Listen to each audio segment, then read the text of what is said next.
सत्ता और संगठन के बीच सियासी संतुलन साधने की कवायद है। दरअसल हो क्या रहा है? और आज भी मुख्यमंत्री आदित्यनाथ ने सीधा समाजवादी पार्टी पर आरोप लगाते हुए कहा कि ब्राह्मण को स्कॉलरशिप ही दे देते। तो ब्राह्मण पावर प्ले किस तरह से वर्क कर रहा है, ये अब साफ साफ उत्तर प्रदेश की सियासत में दिखाई पड़ रहा है। आखिरकार ब्राह्मण वोटर इतने इंपॉर्टेंट क्यों हैं? इनका प्रभाव इतना ज्यादा क्यों है? और सवाल यह है कि सारी पार्टियां जो पीछे भले ही ब्राह्मणवाद और तमाम तरह की बातें करती हैं, अब यूपी का चुनाव पास है तो वो लोग ब्राह्मण वोटर्स को रिझाने में क्यों लगे हुए हैं?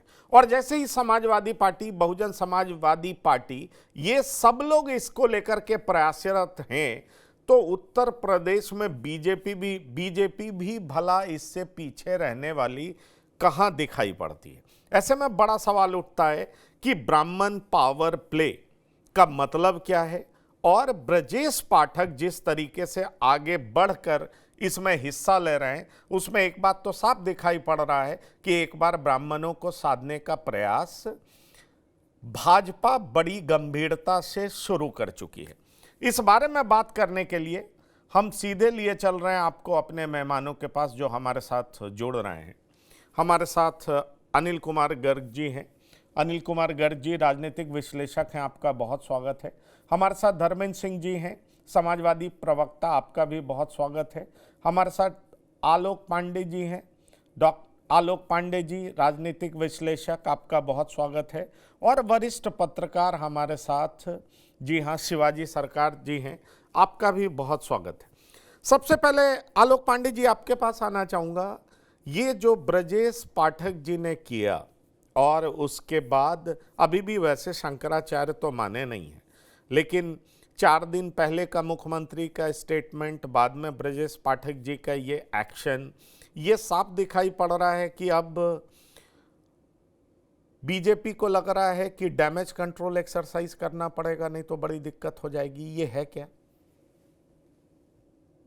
पंकज जी, मुझे तो ऐसा लगता है कि पता नहीं क्यों, पता नहीं अब इसका लॉजिक इतना है मेरे पास कि सवर्णों की एकता को तोड़ने के लिए ब्राह्मणों को एक तरह से ब्राह्मणवाद को आगे लेकर के और ब्राह्मणों का सपोर्ट करो। बात तो यहाँ यूजीसी के मूवमेंट को लेकर के है। तो इस मुद्दे को उठाना और इस मुद्दे को लेकर ब्राह्मणों को हवा देना सवर्णों की यूनिटी को तोड़ने का षड्यंत्र तो नहीं है, क्योंकि बात यूजीसी को लेकर के सरकार की है। ये बात, ये शंकराचार्य जी का मुद्दा और ब्राह्मणों का मुद्दा, इसको हाईलाइट करके कहीं न कहीं उत्तर प्रदेश की सरकार और भारत सरकार, वो जो आंदोलन चल रहा है 8 मार्च की तारीख वाला, उस आंदोलन को कमजोर करने की तरफ तो नहीं उत्तर प्रदेश सरकार है, और उसके बाद ये सारे लॉलीपॉप दिखाए जा रहे हैं।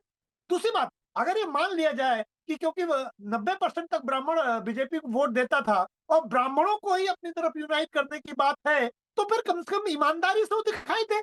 प्रदेश के मुखिया कम से कम फिर वो जो गलती हुई है उसको लेकर के कुछ निर्णय ले। क्या प्रदेश के मुखिया की जगह डिप्टी सीएम, जिनकी पॉलिटिकल ताकत कितनी है, जिनके पास एडमिनिस्ट्रेटिव राइट कितना है, ये प्रश्नवाचक चिन्ह है। ब्रजेश पाठक जी से जब यूजीसी के बारे में पूछा गया था तो एसआईआर बताने लगे थे। तो ऐसे डिप्टी सीएम को जब आप आगे करेंगे तो मुझे लगता है खाना पूर्ति से ज्यादा कुछ नहीं है। तीसरा, जो बटुकों का आप सम्मान कर रहे हैं, क्या इन्हीं बटुकों का अपमान हुआ था? इन्हीं बटुकों के ऊपर लाठी चली थी? इन्हीं बटुकों का शिखा पकड़ के नोचा गया था? नहीं, उन बटुकों का सम्मान तो आप कर नहीं रहे, उनसे तो आप माफी मांग नहीं रहे। तो ये पॉलिटिकल ड्रामा से ज्यादा मुझे नहीं लगता कुछ है। इस तरह से उत्तर प्रदेश बीजेपी अगर ब्राह्मणों को मनाने की कोशिश कर रही है तो ये तो अपमानित करने जैसा है। ये मनाने जैसा तो मुझे कुछ लगा नहीं। पंकज जी, ये तो ब्राह्मणों का और बड़ा अपमान है, घोर अपमान है, जिसमें लाठी आप किसी और को मारते हैं, चोटी आप किसी और की खींचते हैं। उन पर मुकदमा हुआ कि नहीं हुआ, आज तक कुछ इंक्वायरी ही चल रही है। उन पुलिस अधिकारियों ने जो आदेश दिया था, उन पुलिस अधिकारियों ने जिन्होंने बटुकों की चोटी खींची थी, वो कहाँ हैं? उनके ऊपर क्या कार्रवाई हुई? सरकार क्या कार्रवाई कर रही है?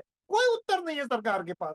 तो मुझे लगता है ब्राह्मणों को जो ये मनाने की कवायद है, ये एक पॉलिटिकल ड्रामा मात्र है। मुझे नहीं लगता ये यूजीसी से ध्यान भटकाने के लिए जरूर हो सकता है, लेकिन एक बहुत ईमानदार प्रयास हो उत्तर प्रदेश में ब्राह्मणों को मनाने का। मुझे लगता है मैं इससे बिल्कुल सहमत नहीं हूँ। जी नहीं, पंकज। पर पर आपको नहीं लगता कि बीजेपी भी ब्राह्मण के सबसे बड़े नेता पैरोकार के तौर पर ब्रजेश पाठक को प्रोजेक्ट करना चाह रही है? क्योंकि आप देखिए, ब्रजेश पाठक पहले भी ब्राह्मणों के इश्यूज पर मुखर होते रहे, वो कभी चुप बैठे नहीं हैं। आपको मैं ये बता सकता हूं कि विवेक तिवारी नाम के एक मैनेजर की मौत हुई थी और पुलिस इसे एक्सीडेंट बताना चाह रही थी। ये ब्रजेश पाठक थे, उनके दबाव की वजह से हत्या का मुकदमा दर्ज करना पड़ा था, आपको याद होगा। और सरकार को मृतक की पत्नी को एएसडी ओएसडी की नौकरी देनी पड़ी थी। दूसरा केस आपको याद होगा, वो रायबरेली में 3 ब्राह्मणों की हत्या का मामला था और उनके दखल के बाद पुलिस को आरोपियों को गिरफ्तार करना पड़ा था। कानपुर में ब्राह्मणों की हत्या का मामला सामने आया, तब ब्रजेश पाठक के दखल के बाद पुलिस ने कार्रवाई शुरू की। अब सवाल उठता है कि ये जब ब्रजेश पाठक इन मुद्दों को लेकर के मुखर रहे, तभी दूसरे कार्यकाल में इन्हें डिप्टी सीएम बना दिया गया, ये बात कही जाती है। अब सवाल ये उठता है कि ब्रजेश पाठक सीधे तौर पर बटुकों के शिखा को खींचने को महा अपराध करार दे रहे हैं और कह रहे हैं अपराधियों पर कार्रवाई होनी चाहिए। गर्ग साहब, ये 2027 से पहले का डैमेज कंट्रोल एक्सरसाइज है। खुल करके अपने ही प्रदेश के मुखिया को लेकर के जो डिप्टी सीएम कह रहे हैं, जबकि शंकराचार्य अभी भी उसको रिकॉग्नाइज नहीं कर रहे हैं, कह रहे हैं कि ये इतने ताकतवर नहीं है, इनके पास एडमिनिस्ट्रेटिव ताकत नहीं है। पर जो पाठक साहब हैं वो तो खुल करके बोल रहे हैं अपराध है, महा अपराध है और अपराधियों को सजा मिलनी चाहिए। पंकज जी, किसी भी बटुक की चोटी खींचना हमेशा से अपराध होता आया है। ये कोई आज नया अपराध साबित हो रहा है, ऐसा थोड़ी है। कभी भी किसी भी बटुक की अगर आप चोटी खींचेंगे, अपमानित करेंगे तो अपराध ही है। वो आज ही अपराध है, आज से 100 साल पहले भी अपराध था और आगे 100 साल बाद भी अपराध ही होगा। लेकिन ये कहाँ आ रहा है कि किसने किसकी चोटी खींची? एक बात है। दूसरी बात है कि ये तो माघ मेले का प्रश्न है जो आप बात कर रहे हैं कि शंकराचार्य जी के सामने ये सारी बातें हुई है और इससे ब्राह्मण नाराज हो गए। इससे पहले 1 महीने पहले भी कुछ एक मीटिंग हुई थी कुछ एमएलए की, जिसको कहा गया था ये सारे ब्राह्मण एमएलए इकट्ठे हुए हैं और ये एक नई पॉलिसी बना रहे हैं। उस समय कौन सा ये वाला पूरा ये तो कार्यक्रम हुआ ही नहीं था। ये जो माघ मेले वाला जो अभी बात आ रही है कि ये जो शंकराचार्य जी के साथ जो हुआ है, उनको सवारी के साथ स्नान करने से रोका गया है, ये वाला तो बात किस्सा हुआ ही नहीं था। उससे पहले ही सभी एमएलए और जिसमें अधिकतर ब्राह्मण थे उनकी बैठक हुई थी। और तीसरी बात, बीजेपी को तो माना जाता है कि ये बनिया ब्राह्मण की पार्टी है, जिसको शुरू से ही कहा जाता है, जिसके खिलाफ दुष्प्रचार ही इस रूप में किया जाता था, ये 100 कार्ड बनिया ब्राह्मण की पार्टी है, इसको ओबीसी से एससी से कोई लेना देना नहीं, तो उसको फिर ब्राह्मणों को बनाने की आवश्यकता कहां पड़ेगी? तो मेरा क्या कहना है, ये सारी बातें एक दूसरे के साथ दूसरे हाथ को मिलाई जा रही हैं। एक बड़ी पुरानी कहावत, कुछ तो लोग कहेंगे लोगों का काम है कहना। अब शंकराचार्य जी कह रहे हैं मेरा अपमान हुआ, वहां के अधिकारी कह रहे हैं कि वहां लॉ एंड ऑर्डर का मामला था, इनको सिर्फ इतना कहा गया था कि आप सवारी के साथ गंगा तक तट तक नहीं आ सकते, आप सवारी छोड़ करके स्नान करने आ जाइए। आप मुझे बताइए, जो दूसरी राजनीतिक पार्टियां हैं जो इन पे में बीजेपी पे और योगी जी पे आरोप लगा रही है कि शंकराचार्य जी का अपमान हुआ, हालांकि एक बात और है, पूरे के शंकराचार्य माननीय निष्ठा चंद जी तो उनको शंकराचार्य नहीं मानते, जोशी मठ के शंकराचार्य जी को। अब ये भी एक बड़ा विवाद है, एक शंकराचार्य जी को दूसरे शंकराचार्य जी उनको मानते ही नहीं कि ये शंकराचार्य भी है। चलिए वो अलग है। दूसरी बात, अगर यहाँ पे लॉ एंड ऑर्डर के कारण उनको इस तरह निवेदन कर दिया गया कि आप अपनी सवारी छोड़ करके गंगा स्नान के लिए आइए, और तो ये बहुत बड़ा हिंदुओं का अपमान हो गया। आप मुझे बताइए, जब एसपी की सरकार थी आदरणीय मुलायम सिंह जी की, कार सेवक जा रहे थे कार सेवा करने के लिए अयोध्या, उनको गोलियों से भून दिया गया। वो हिंदुओं का सम्मान किया था समाजवादी पार्टी ने, वो क्या था? और उसके बाद भी तुर्रा ये कि दोबारा पूछा गया तो बोलते दोबारा और लोगों की भी गोली चलानी पड़ती तो मैं चलाता। यानी वो किसको खुश कर रहे थे? हिंदुओं का सम्मान कर रहे थे। आप देखिए, इतिहास में चीजें बदलती नहीं है। आपको याद होगा कांग्रेस के जमाने में, इंदिरा गांधी के जमाने में, जो गो को लेके कृपातील महाराज जी प्रदर्शन कर रहे थे नई दिल्ली में, किस तरह से उनको गोलियों से भून दिया गया। संतों की भी हत्या हुई, गोओं की भी हत्या हुई। वो हिंदुओं का सम्मान था क्या? तो बीजेपी हिंदुओं का सम्मान कर रही है नहीं कर रही है, ये मुझे नहीं लगता किसी को पूछने और बताने की आवश्यकता पड़ेगी। इस राजनीतिक हमाम में कितने लोग कैसे हैं और वो किस तरह दिख रहे हैं सबको मालूम है। रही बात है कि ब्रजेश पाठक क्या अलग राजनीति कर रहे हैं, देखिए ब्रजेश पाठक प्रदेश के उप मुख्यमंत्री हैं, वो कोई भी ऐसा काम कैसे कर सकते हैं जो मुख्यमंत्री जी की नहीं, मैं इच्छा, अलग अलग मुख्यमंत्री के राजनीति सम्मान की के बात खिलाफ ही है। नहीं कह रहा हूं। मैं बात कर रहा हूं ब्राह्मण वोट बहुत इंपॉर्टेंट। और ब्राह्मण वोट जब जब जिधर स्विंग हुआ है उसका असर राजनीति में साफ दिखाई पड़ा है। उत्तर प्रदेश में तो दिखाई पड़ा है। 2022 में 89% ब्राह्मण वोट मिले बीजेपी को, बीजेपी सत्ता में आई।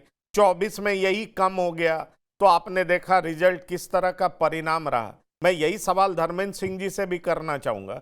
धर्मेंद्र सिंह, ब्राह्मण वोटों पर नजर सबकी है, आपकी भी है, बसपा की भी है, और अब बीजेपी को यह लग रहा है कि 24 में 22 से कम वोट हुआ, कम परसेंट वोट हुआ। ये जो ब्रजेश पाठक हैं उनके एक्शन को आप कैसे देखते हैं? इन्होंने तो महाअपराध करार दे दिया। मैं दूसरी बात यह करूंगा कि भाई बीजेपी के तरफ से जो अधिकारी थे वो संगम स्नान कराना चाह रहे थे ना शंकराचार्य जी को। उन्होंने कहा कि आप स्नान करके जाइए, और जो एक खबर भी आई कि माफी भी मांगी। तो ये शंकराचार्य राजनीति कर रहे हैं क्या? ये सच बात है? और बीजेपी को लग रहा है कि बहुत डैमेज हो गया है, तो ब्रजेश पाठक चूंकि ब्राह्मण के बड़े नेता हैं, डिप्टी सीएम है, तो ये डैमेज कंट्रोल एक्सरसाइज बीजेपी के द्वारा जारी है। जी नमस्कार पंकज जी, हमारे पंडित साथियों को भी मेरा प्रणाम। देखिए, अगर ब्रजेश पाठक जी को सच में चिंता होती बटुक ब्राह्मणों की, आदरणीय शंकराचार्य जी के उनके अपमान की, तो ब्रजेश पाठक जी इस्तीफा दे दिए होते, उसी दिन दे देते, उसी दिन कुछ करते, या व्यक्तिगत हैसियत में, न उप मुख्यमंत्री की हैसियत में व्यक्तिगत जा करके और बीच का रास्ता निकाल सकते थे। लेकिन ये सब दिखावा है। देखिए, बटुक ब्राह्मण और सिखा का सनातन में, सिखा धर्म चिन्ह है, मामूली बात नहीं है। एक आप हम लोग जो जिस सनातन को पढ़ते हैं शास्त्रों को, सिखा की कसम लेकर के नंद वंश का नाश हो गया था। नंद वंश का को अपदस्थ कर दिया था चाणक्य ने। वो सिखा है। और जो बटुक ब्राह्मण होते हैं, वो ब्रह्मचर्य रह करके, उनको बटुक ब्रह्मचर्य रह करके वेद का, वेदांत का, तमाम उपनिषद का, शास्त्रों का, भाष्य का अध्ययन करते हैं, उसको कंठस्थ करते हैं और बाकायदा दीक्षित होते हैं। उनकी, और जो सबसे बड़ा प्रतीक चिन्ह है सिखा का अपमान, ये जो दिखावा है बटुक ब्राह्मण के नाम पर बुला करके उनको तिलक लगाना, उनको अंग वस्त्र भेंट करना, ये एक तरह से और चिढ़ाना है। आपने कोई कार्रवाई की, आपका सरकार जिसमें आप उप मुख्यमंत्री हो जस्टिफाई कर रही है, वो कह रही हो शंकराचार्य नहीं है, इसलिए सिखा खींचना कानूनी उनका अपना अधिकार मान रही है। वो शंकराचार्य ने, उनके नहाने से इन पर कोई फर्क नहीं पड़ रहा है। ये दोनों जो अपराध हुआ है सनातन में अक्षम्य है। एक तो बटुकों का, बटुक ब्राह्मणों का, बटुक वेद पाठी ब्रह्मचारी ब्रह्मचारी बच्चों का की शिखा खींचना, और दूसरा शंकराचार्य जी जैसे महान संत का, प्रमुख संत का, नहीं, सनातन की पर सबसे बड़ी सवाल यह है परंपरा कि जो गंगा स्नान दोनों से दोनों वंचित करना। दोनों डिप्टी सीएम ने, अब दोनों डिप्टी सीएम अब ने दोनों दोनों डिप्टी सीएम जी ने, एक ने महाअपराध कहा, एक ने शंकराचार्य जी को भगवान कहा। सवाल यह है कि प्रदेश के दो बड़े उप मुख्यमंत्री, जो दो उप मुख्यमंत्री हैं, उन्होंने उनको सम्मान तो प्रेषित किया ही, और उसके बाद नहीं अधिकारी पंकज भी जी, माफी मांगने तो गए ही थे। ये बात आप जान नहीं लीजिए। पंकज और जी, आज एक बात और मुख्यमंत्री ने की सदन में कि भाई मैं स्कॉलरशिप देता हूं, आप कुछ लोगों को दे दिए होते, ग्रामीण गरीब ब्राह्मण को दे दिए होते। आप जाति को लेकर के इतने मुखर क्यों हैं? और उन्होंने एक दिनकर की पंकज कविता जी, भी पढ़ दी। तो ये जो, देखिए, आप भी तो पहले शंकराचार्य जी पे लाठी चला चुके हैं, ऐसी बात तो है नहीं, एफआईआर कर चुके हैं। अभी आपको अवसर दिखाई पड़ रहा है, इसलिए आप चिंतित दिखाई पड़ रहे हैं। अभी आपको दिखाई पड़ रहा है कि 24 में कुछ प्रतिशत वोट ब्राह्मणों का ज्यादा आपको मिला है, तो आपको लगता है कि और ज्यादा वोट मिल सकता है, क्योंकि ब्राह्मण अब इस सरकार में नाराज हैं। योगी शासन में 10 साल योगी शासन में लगभग रह चुके हैं, इसलिए अब ब्राह्मणों का वोट अपनी तरफ आकर्षित किया जा सकता है। वजह यह है देखिए धर्मेंद्र सिंह जी। पंकज जी, हाँ पंकज जी, दो बातें। एक तो जो भी पीड़ित है, सरकार के अनाचार अत्याचार से हम उसकी आवाज है, उसके साथ है विपक्ष के नाते। अब उसको ये ब्राह्मण और किसी अन्य वर्ग से जोड़ने का काम आपका है, वो करिए। वो पीड़ित है, सनातन की परंपरा का निर्वाह नहीं करने दिया गया, हम उनके साथ है, होना चाहिए। दूसरी बात, बार बार वाराणसी की घटना से जोड़ा जाता है, जो कि इतिहास में जा चुकी नेपथ्य में। तब आदरणीय शंकराचार्य जी, एक तो शंकराचार्य नहीं थे, और जिस जिस रिचुअल में वो जा रहे थे, वो नई परंपरा थी, वहां स्थानीय प्रशासन ने उनको रोकने का काम किया। उसके बाद भी जिम्मेदारी लेते हुए, चूंकि सरकार हमारी थी, सरकार के मुखिया हमारे नेता आदरणीय अखिलेश यादव जी थे, उन्होंने उसको अपोलाइज किया और उस घटना को उन्होंने, देखिए ऐसा है सनातन में, अपोलाइज करना, माफी मांगना और उस पर खेद व्यक्त करना, और उसके साथ ही सनातन में माफ कर देना, ये बहुत बड़ी परंपरा है। इसको बार बार अगर आप उठाते हैं तो एक तरह से सनातन की परंपरा का भी अपमान है। फिर भी हमें कोई दिक्कत नहीं, लेकिन इतिहास के किसी कालखंड में हुई किसी बात को लेकर के आपको नए अपराध की छूट नहीं मिल सकती पंकज जी। उससे सीख तो सकते हैं कि कैसे इसको और अच्छे से निपटे, लेकिन उस अपराध को बता करके आप नए अपराध नहीं कर सकते।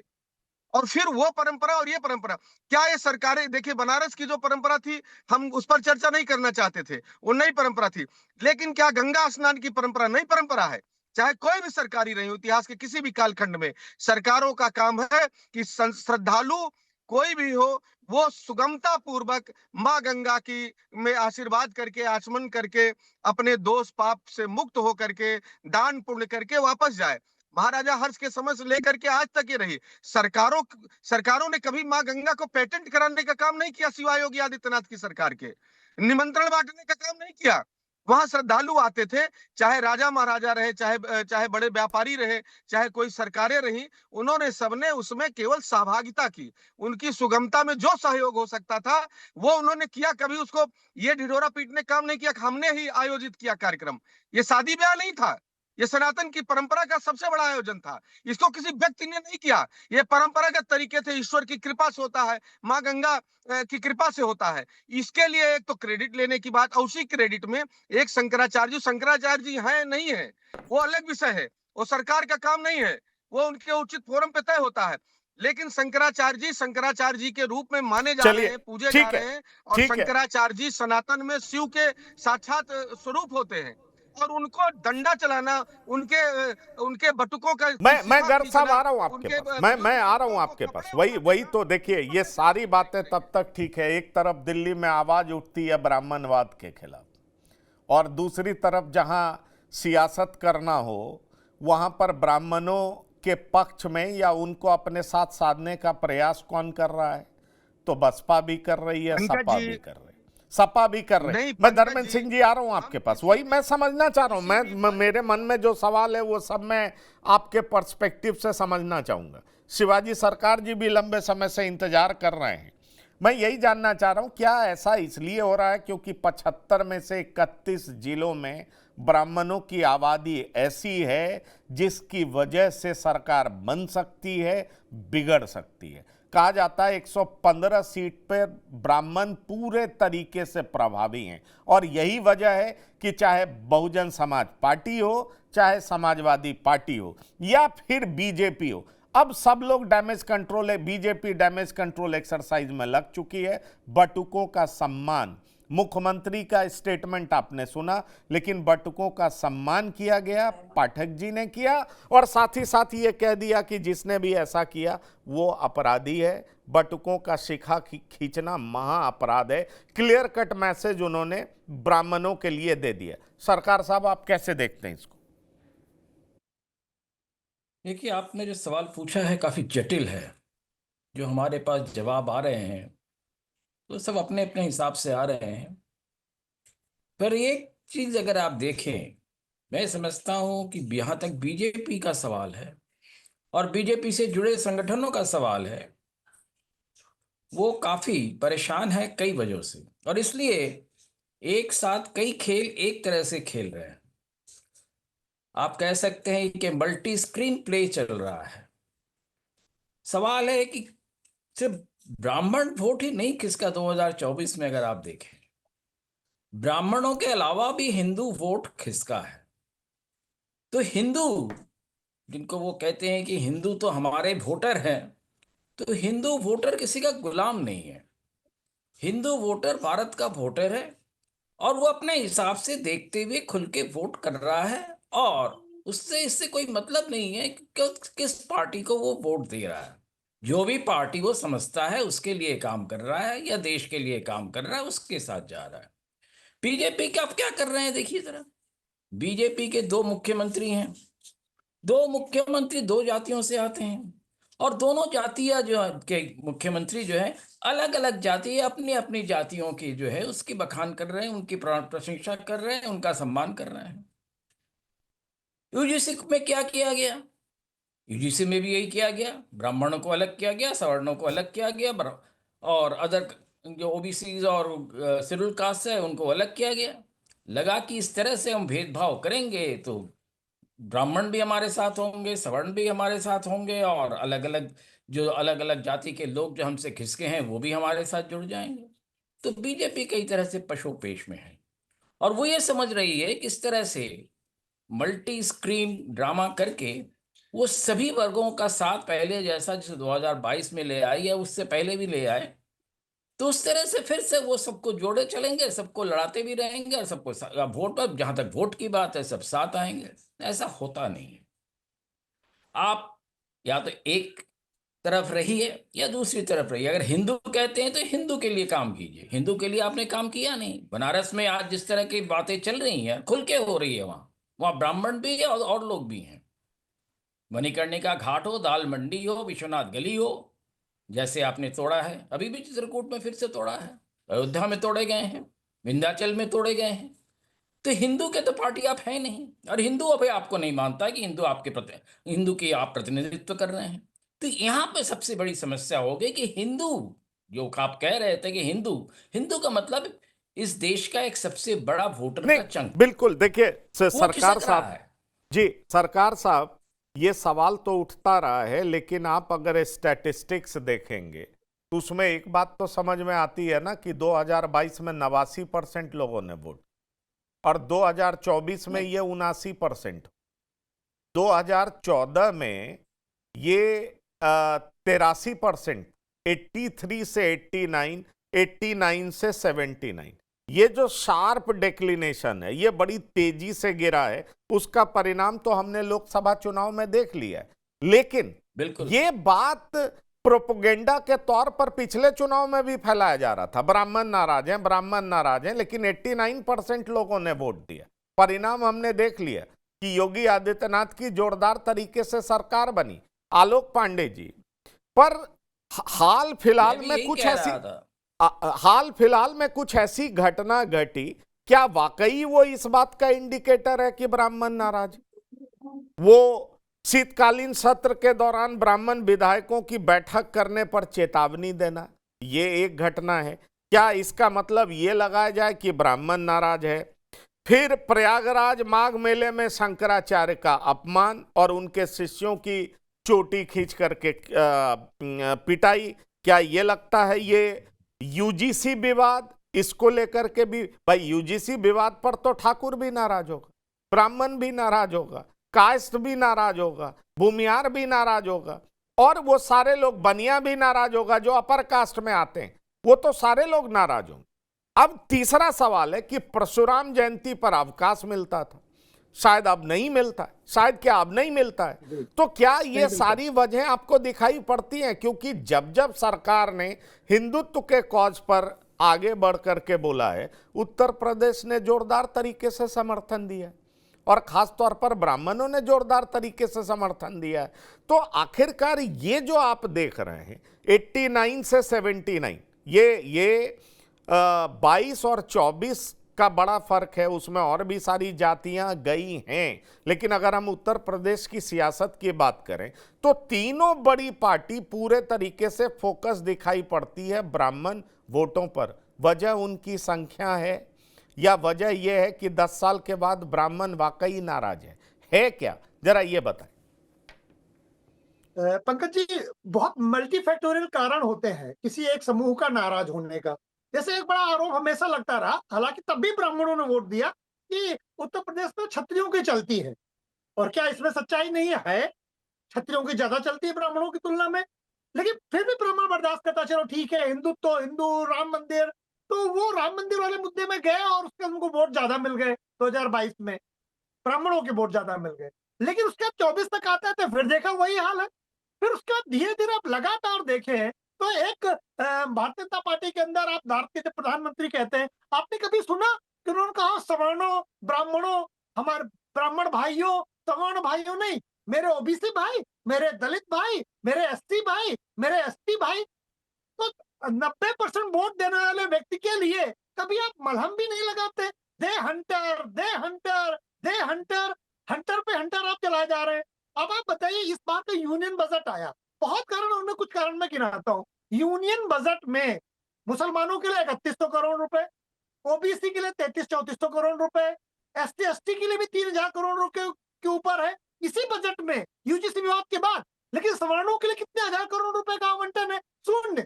मोदी जी ने शून्य दिया, भारत की सरकार ने शून्य दिया। तो इतना करने के बाद, यूजीसी विवाद होने के बाद, आप ब्राह्मणों के लिए, सवर्णों के लिए क्या कर रहे हैं? कुछ नहीं। सवर्णों के लिए कहता है आप हिंदुत्व का चूर्ण लीजिए और इसे चाटिए। तो हिंदुत्व के चूर्ण के आधार पर सवर्ण ही चाटेगा और ब्राह्मण ही चाटेगा और आपको वोट देता रहेगा। ये अनंत काल तक नहीं चल सकता। आप, हिपोक्रेसी की एक हद होती है ना, जो कास्ट आपको 90% तक वोट दे, उसको आप चूर्ण चटा रहे हैं हिंदुत्व का, और सत्ता का मजा और वो सारी चीजें आप दूसरी जातियों को ज्यादा से ज्यादा पहुंचा रहे हैं। ऐसी नीतियां बना रहे हैं कि सवर्णों का नुकसान हो, ब्राह्मणों का नुकसान हो। यूजीसी इसका तत्कालिक, जैसे 1857 का रिवोल्ट हुआ था, तो अंग्रेजों के बहुत सारे कारण थे। इस 1857 के विद्रोह का, उसमें राजनीतिक कारण भी था, आर्थिक कारण भी था, धार्मिक कारण भी था, लेकिन तात्कालिक कारण चर्बी लगे कारतूस थे। और चर्बी लगे कारतूस ने वो अंग्रेजों के खिलाफ एक तरह की क्रांति कर दी। इसी तरीके से ये जो यूजीसी विवाद है, ये तात्कालिक कारण है जब सवर्ण एक साथ विस्फोट में आ गया संपूर्ण भारत में। लेकिन इसके जो ब्राह्मणों को, सवर्णों का शोषण है, वो लगातार जारी है। और सवर्णों से कहा गया, क्योंकि आप ऊपर, हरि मोहन भागवत का बयान सुनिए कि जो नीचे उनको उठाना पड़ेगा। मैंने कहा था कि उठाना ठीक है, लेकिन किसी को गिराना जरूरी क्यों हो? तो सवर्णों को ये लगता है कि आप जो पीछे रह गए हैं, तथाकथित पीछे, क्योंकि अभी बिहार में एक रिपोर्ट आई जिसमें सवर्णों की स्थिति, जो सवर्ण कमीशन की रिपोर्ट है, उसमें सवर्णों की स्थिति बिहार राज्य में ओबीसी और एससी से ज्यादा बुरी है। तो ऐसी वास्तविक स्थिति अब भारत में आने लगी। सवर्णों की स्थिति में बहुत ज्यादा क्षरण है, लेकिन आप कब तक वो समूह को, सवर्ण नहीं, समूह ठीक है, गाली खाता वो रहेगा? क्षरण है, लेकिन ये जो ताजा शंकराचार्य विवाद है, वो एक कॉज है गर्ग साहब, या बहुत सारे कॉजेज? कहा यह भी जा रहा है कि ब्राह्मण इस वजह से भी नाराज हैं कि प्रदेश संगठन और केंद्रीय संगठन में कोई महत्वपूर्ण पद इनको नहीं मिला। तो ये भी नाराजगी के कई कारण हैं। या आपको लगता है कि एक नैरेटिव बार बार चुनाव से पहले सेट किया जाता है और परिणाम में धाराशायी हो जाता है? पर इस बार आपको नहीं लगता कि, देख लीजिए, आलोक पांडे मुझे लगता है पहले 2024 से पहले तक जोरदार तरीके से बीजेपी के पक्ष में बोला करते थे, और अब इतने दुखी दिखाई पड़ते हैं। तो कहीं ना कहीं विपक्ष ने जो नैरेटिव सेट किया है, उसमें विपक्ष इस बार कामयाब होता दिख रहा है। ठीक है, एक चुनाव में नहीं हुआ, दूसरे में नहीं हुआ, तीसरे में नहीं हुआ, लेकिन चौथे में कामयाबी दिखाई पड़ रही है। आपको ऐसा लग रहा है ये बीजेपी के लिए चिंता का सबब है, और इसीलिए ब्रजेश पाठक जो हैं, वो केंद्रीय नेतृत्व के इशारे पर आगे बढ़ करके अब ब्राह्मणों को साधने में जुट गए हैं, क्योंकि ब्राह्मण एक बड़ा वोट बैंक है और ब्रजेश पाठक बड़े चेहरे हैं, इसलिए उनको आगे लाया गया है। कहा यह भी जा रहा है कि कलराज मिश्र एक बड़े नेता थे, अब वो बूढ़े हो गए, साइडलाइन हो गए। यूजीसी के मामले पे कलराज मिश्र आए, उन्होंने जोरदार तरीके से अपनी बात रखी, लेकिन अब ब्रजेश पाठक बटुकों के अपमान को लेकर के जिस तरीके से मैसेज दे रहे हैं, और जो नैरेटिव सेट होता हुआ दिख रहा है, उसको लेकर के अब बीजेपी भी आक्रामक हो गई है, डैमेज कंट्रोल करने में लग गई। पंकज जी, आपने 2-3 बातें कही हैं एक साथ, तो एक एक करके उसकी बात करते हैं। उससे पहले जो अपने धर्मेंद्र जी ने बात कही कि पंडितों की इनको चिंता है, पंडितों की इनको फिक्र है, पंडित शोषित हो रहे हैं, लेकिन ये तो सिर्फ पीडीए की बात करते हैं, इनके सर्वोच्च नेता तो। अब मुझे तो समझ में आता है पीडीए नहीं, में तो पर पंडित जी कहीं ये है कह तो रहे हैं जो भी पीड़ित है वो पीडीए में, तो पंडित भी पीडीए का हिस्सा हो गया। इन्होंने थोड़ा अपना नहीं नहीं, स्पेक्ट्रम कैसे बड़ा कर लिया। कैसे यही वो तो राजनीति है, पी की जो यही तो राजनीति है। कल तक कह रहे थे पांडे जी मानने को तैयार नहीं थे, अब कह रहे हैं पांडे जी मान रहे हैं, मुस्कुरा रहे हैं, तो कहीं ना कहीं इनका नैरेटिव सेट तो हो रहा है ना गर्ग साहब। नहीं, नैरेटिव सेट नहीं हो रहा, ये मौके का फायदा उठाने की एक कोशिश भर है। लेकिन मैं जो कहना चाहता हूँ, पूरी बात सुनिए आप पंकज जी। मेरा कहना है, धर्मेंद्र जी के कहने से कुछ होगा नहीं ना। अगला भाषण जब सर्वोच्च नेता का आएगा, वो फिर पीडीए की चर्चा करेंगे, पीडीओ की हकों की बात करेंगे, पिछड़े दलित और अल्पसंख्यक की बात करेंगे। उनके लिए सवर्ण तो कहीं लिस्ट में है ही नहीं। उनको सवर्णों को कहना भी कुछ नहीं है, मांगना भी कुछ नहीं है, देना भी कुछ नहीं है। तो बताओ फिर पंडित किस क्षेत्र की मूली है? पंडित कहाँ जाएंगे? एक बात। दूसरी बात, अभी जो आलोक जी भी कह रहे थे कि ठीक है, उनको लगता है कि ब्राह्मण शायद कुछ नाराज होंगे, इसलिए उनको लगा 2024 में वोट नहीं मिले। लेकिन उसके बाद जो उपचुनाव हुए विधानसभा के, उसमें क्या हुआ? एनडीए कहाँ थी और इंडी गठबंधन कहाँ था? 9-1 का नतीजा रहा ना। विधानसभा चुनाव का मुकाबला तो विधानसभा चुनाव से होगा ना साहब। विधानसभा चुनाव को लोकसभा चुनाव से कंपेयर नहीं कर सकते। दिल्ली में बीजेपी 2014 और 2019 लोकसभा चुनाव की सारी सीटें जीती, ऐसी और विधानसभा 2015, जो 2020 आप गणित बता रहे हैं, सारी हार गई।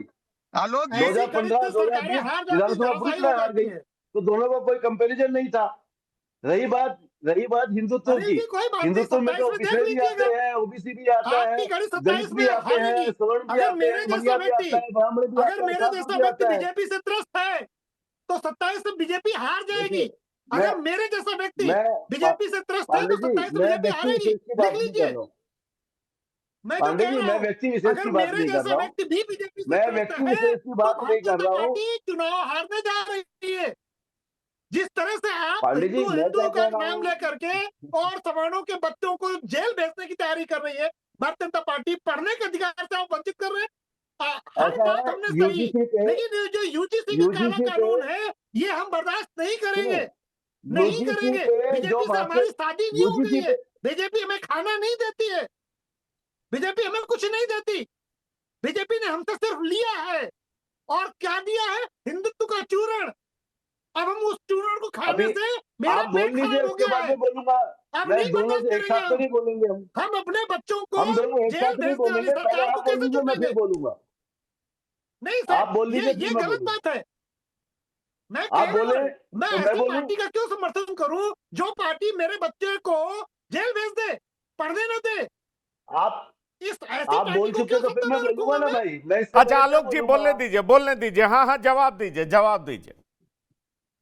चलिए, आप आलोक जी यूजीसी पे बात करना चाहते हो तो मैं भी बोल देता हूँ। यूजीसी पे मैंने भी 10 से ज्यादा प्रोग्राम में हिस्सा लिया है, और मैं मानता हूँ सरकार की बहुत बड़ी गलती हुई है। सरकार ने बहुत जल्दबाजी में यूजीसी गाइडलाइन जारी की है, जो एक्ट जारी किया है, उसको किसी को भी किसी भी कास्ट वाइज किसी को पीड़ित और किसी को शोषित बताने का अधिकार ही नहीं है। पीड़ित है कोई भी, किसी भी धर्म का हो, किसी भी जाति का हो, और शोषण करने वाला किसी भी पंकज धर्म जी, जाति इसमें का भी हो सकता है। मिसगाइडेड है। और मैं उसको फिर धर्म और बोलूंगा, जाति के हिसाब तो से गर्ग साहब आप भी वही बोल रहे हैं जो समाजवादी पार्टी कह रही है, आप भी वही बोल नहीं, रहे हैं, पंकज जी, पीड़ित है। पंकज जी, समाजवादी इसमें भी पार्टी गड़बड़ भी है। यही कह रही है, नहीं, इसीलिए तो समाजवादी कह रहा पार्टी हूं ऐसा नहीं कि मानती। समाजवादी नहीं पार्टी का पंकज जी, स्पेक्ट्रम बड़ा हो रहा है और पांडे जी समर्थन कर रहे हैं। समाजवादी पार्टी पीड़ित पंकज नहीं जी, इसमें भी मानती। गड़बड़ बोल समाजवादी रहे हैं जी। सवर्णों को तो मैं इसमें थोड़ा शोषक ही और मानती करेक्शन है। करना वो तो चाहूंगा। कहती है पिछड़ा, दलित और अल्पसंख्यक ही पीड़ित है। वो कहां अरे सवर्णों आप को पीड़ित समाजवादी मानती है? छोड़िए, पहले वो तो भाजपा कहती की सवर्ण बात पीड़ित करते हो ही नहीं हैं। सकते।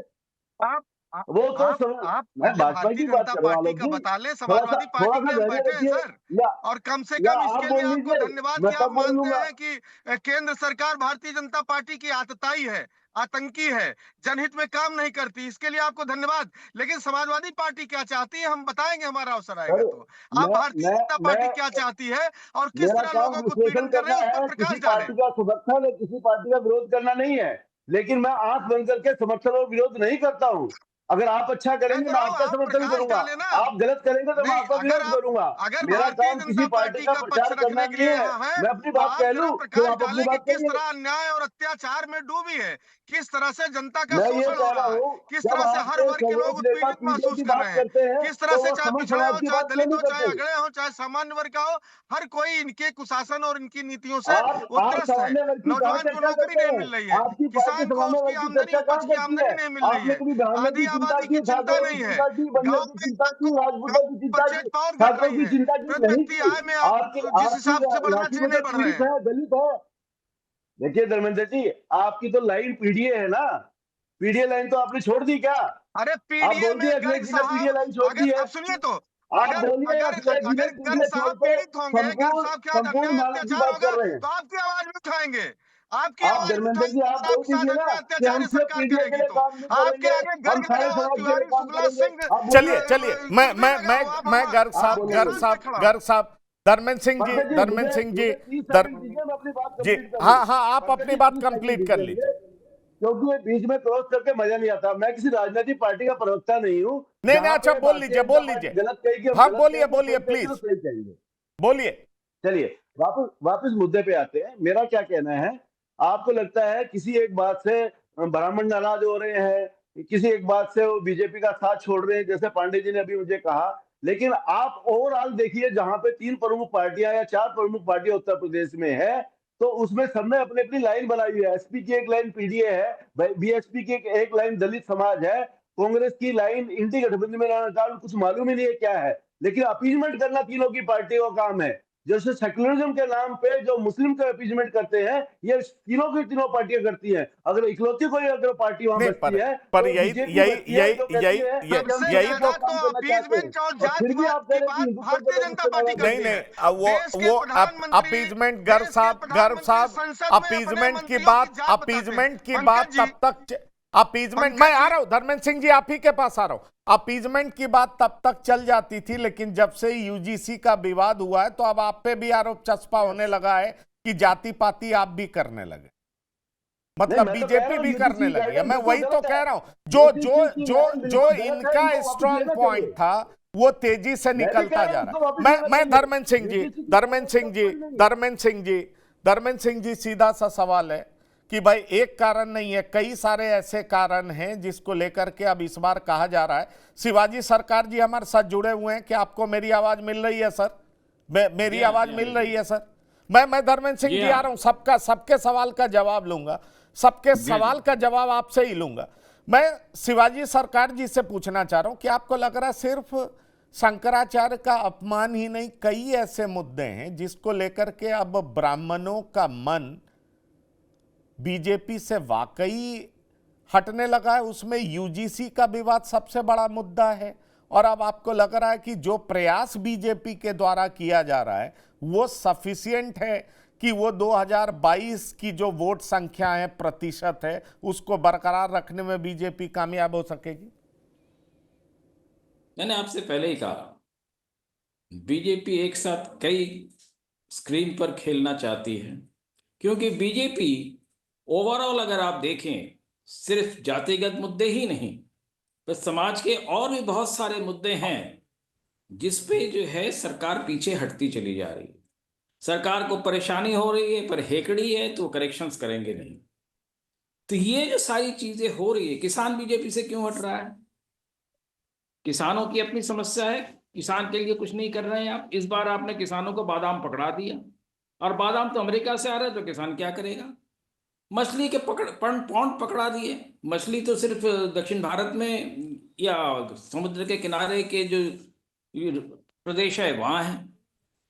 तो चाहे हिंदू हो, चाहे ब्राह्मण हो, चाहे कोई हो, चाहे सवर्ण हो, सबको ये लग रहा है कि बीजेपी, जिस पर उन्होंने 2014 में एक आस्था जताई थी, उन्होंने सोचा था कि कांग्रेस की बड़ी खराब स्थिति थी, बहुत खराब प्रशासन था, कुशासन था, बीजेपी ने कहा, लोगों ने मान लिया, और अब बीजेपी जो है उसी प्रकार से करती चली जा रही है। हर चीज में महंगाई बढ़ती चली जा रही है, बीजेपी को ख्याल नहीं। और महंगाई जो है हिंदू मुस्लिम धर्म का कोई इसमें भेद नहीं होता, हर एक के लिए होता है।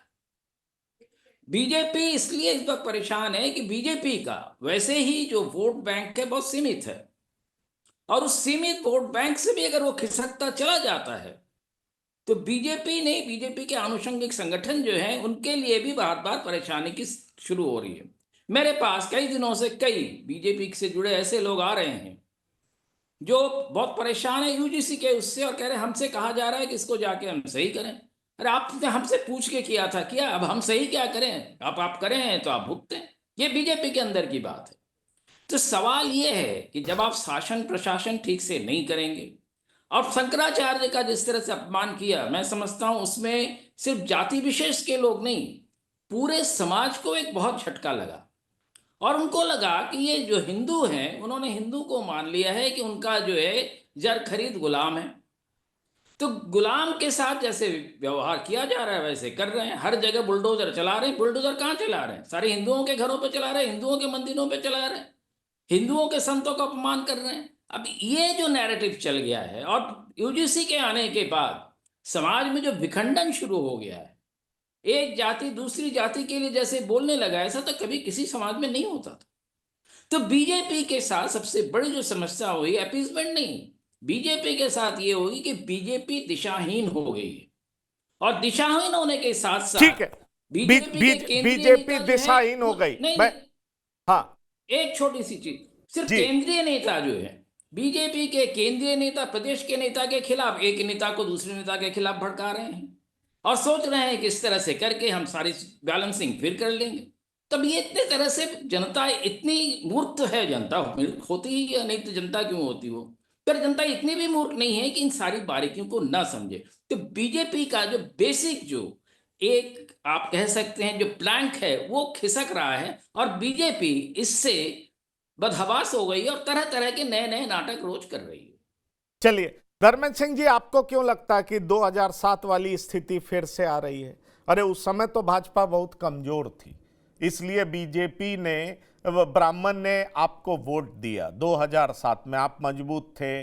12 में जो, माफ करिएगा, 2007 में बसपा को फिर सपा को वोट दिया ब्राह्मणों ने, और कहा जाता है 31 जिलों में इनकी बड़ी मजबूत पकड़ है। 115 सीट पर ये सीधे प्रभावशाली हैं, निर्णायक हैं, वो जिधर जाएंगे वोट स्विंग परसेंटेज के हिसाब से ये बहुत बड़ा डेंट पहुंचा सकते हैं। इस बार ऐसा आपको क्यों लग रहा है कि ब्राह्मण आपको समर्थन देंगे? यूजीसी विवाद आपके पक्ष में जा रहा है? क्या आपको लग रहा है शंकराचार्य का अपमान दूसरी वजह है? तीसरी वजह आपको यह दिखाई पड़ रहा है, जबकि बीजेपी ने 54 में से 7 ब्राह्मण मंत्री तो बनाया है, डिप्टी सीएम भी ब्राह्मण तो हैं, फिर भी आपको ऐसा क्यों लगता है कि ब्राह्मण आपकी तरफ आ जाएंगे? देखिए पंकज जी, जाति आधार पर किसी को मंत्री बना देना, सत्ता में किसी व्यक्ति को उपकृत कर देना, ये अलग विषय है। हम ये नहीं कह रहे कि किसी एक घटना से कोई एक वर्ग चलाया। देखिए पूरा प्रदेश जो है इनके कुशासन से, अभी शिवाजी सरकार ने बताया कि किस तरह से इनका इनका इनकी जो मॉडस ऑपरेंडी है। जो पहले अपीजमेंट का आरोप अनिल जी कह रहे थे, सच ये है कि जो अंग्रेजों की पॉलिसी थी डिवाइड एंड रूल, उस पर सरकार चल रही है। कभी चाहे कपड़े से पहचानने की बात हो, चाहे किचन बनने वाले खाने की महक से पहचानने की बात हो, और चाहे फिर देश के प्रधानमंत्री संसद के अंदर अपने मंत्रियों की जात बताते हो।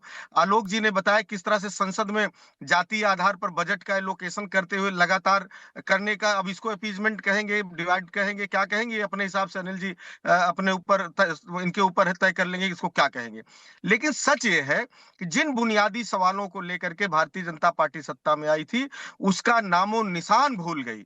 जबान पर उसको उसका उसको ये एकदम पूरी तरह से विस्मृत कर दिया, सपने की तरह। हाँ एक चीज है, ये जो पाठक जी कर रहे हैं या जो भी XYZ कर रहे हैं, उप वाले अपने नाम से उप हटाने के लिए, या जो पावर गेन का जो लफड़ा है, वो बीजेपी के अंदर बड़े पैमाने पर है।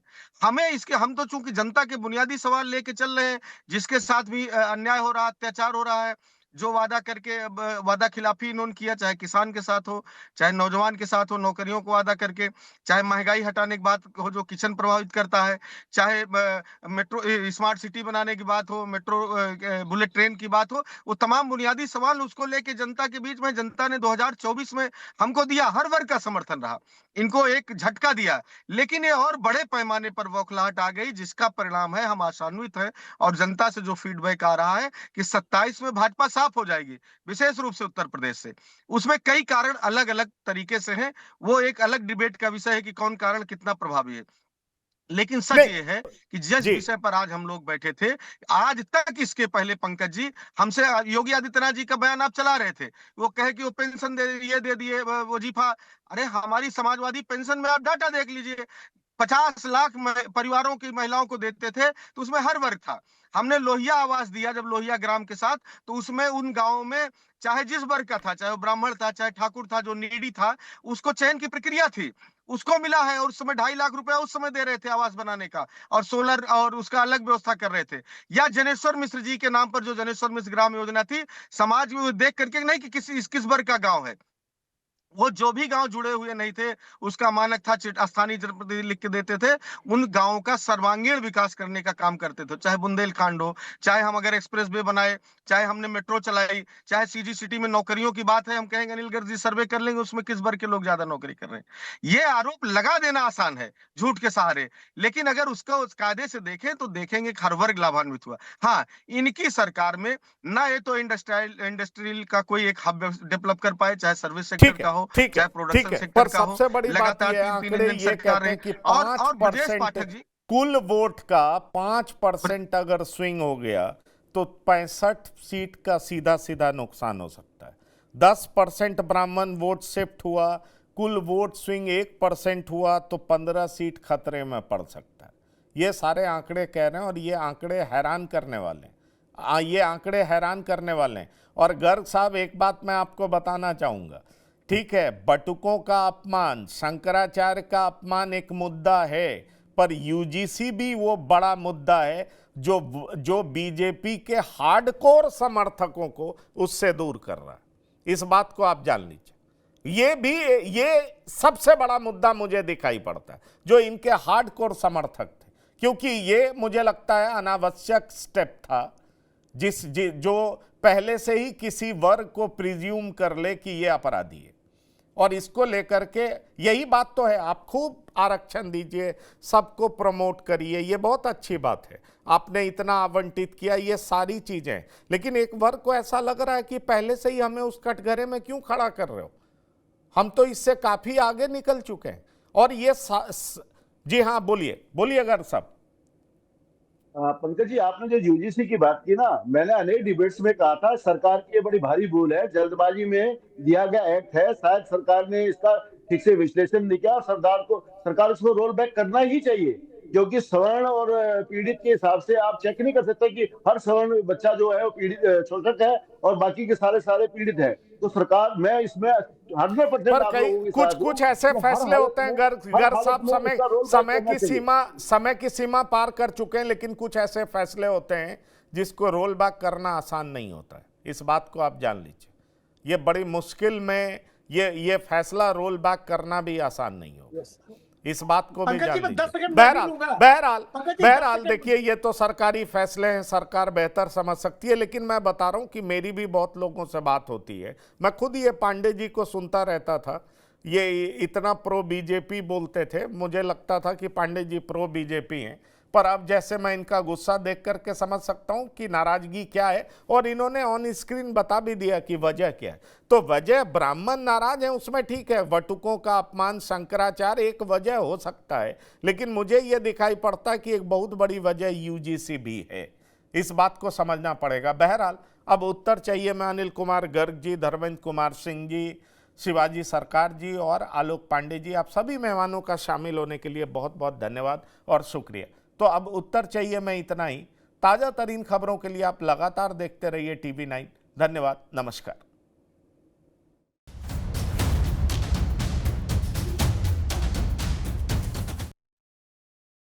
अब उत्तर चाहिए ब्रॉट टू यू बाय आरप्योर का हल्दी मसाला, मिर्च धनिया करे कमाल, सबका राजा आरप्योर मसाला।